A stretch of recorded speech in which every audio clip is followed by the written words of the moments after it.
حضور اکرم صلی اللہ علیہ وآلہ وسلم نے فرمایا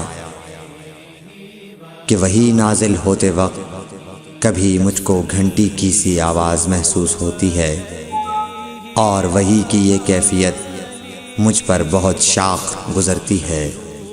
جب یہ کیفیت ختم ہوتی ہے تو میرے دل و دماغ پر اس فرشتے کے ذریعے نازل شدہ وحی محفوظ ہو جاتی ہے، اور کسی وقت ایسا ہوتا ہے کہ فرشتہ بشکل انسان میرے پاس آتا ہے اور مجھ سے کلام کرتا ہے، پس میں اس کا کہا ہوا یاد رکھ لیتا ہوں۔